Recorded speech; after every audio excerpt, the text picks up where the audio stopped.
Thank you very much, Deputy Speaker, and I too would like to wish you a very happy birthday. I hope you have a really, really lovely day.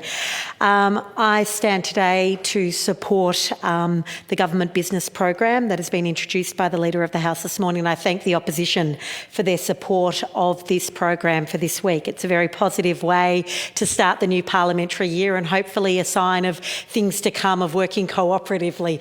The eternal optimist I am, member for Scoresby, so whilst you shake your head, Scoresby, Rowville,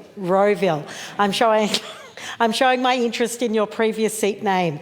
I am absolutely thrilled to be back. It's great to see the member for Mildura here, as well as so many people in the House today. It's starting to feel a bit like normal, and that is fantastic because it is such an honour to represent my community of Wendouree, and something that I never take for granted. It is very special to have had 2 years being able to deliver for my community, for Wendouree and the broader Ballarat suburbs, and I'm going to be working very hard over the next 2 years to make sure that all the promises that we made to them are delivered in full.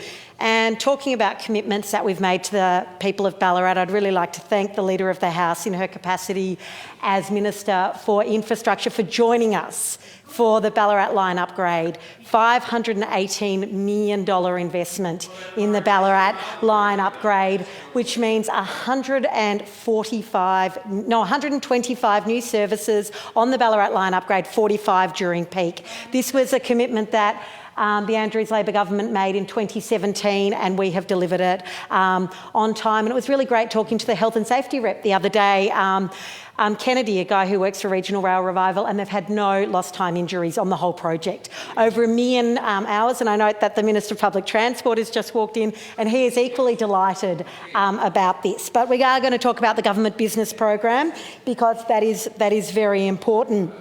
And we are getting on with the job of delivering for the good people of Victoria, fulfilling our commitments that we made in 2018 and introducing important reforms in this House.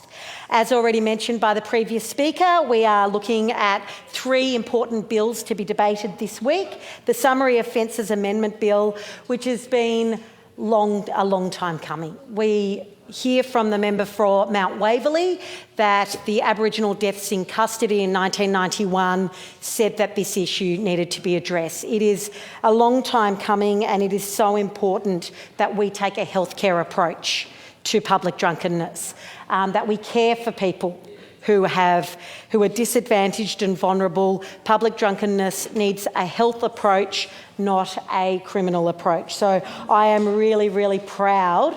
This is another landmark reform for our government, for this state, that says that we care and we put people first.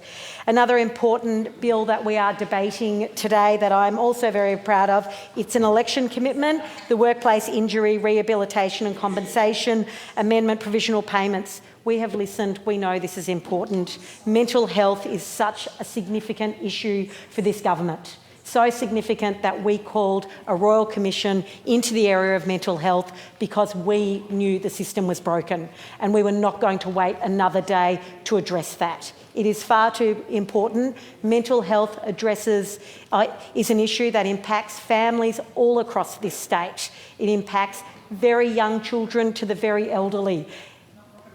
We need to make sure that we get this system right, that we save lives and we support families and individuals who are struggling with their mental health.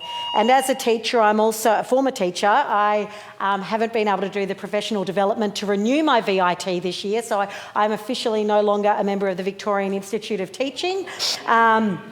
But this is an important reform that we are doing for the Victorian Institute of Teaching to show that we are very, very supportive. We are building an education state, and that means we are not just going to have the best schools and the best buildings for our 1 million students that have started and for our 84 little preppies that have started this week, but we are going to have the highest quality of teaching and learning happening in our classrooms.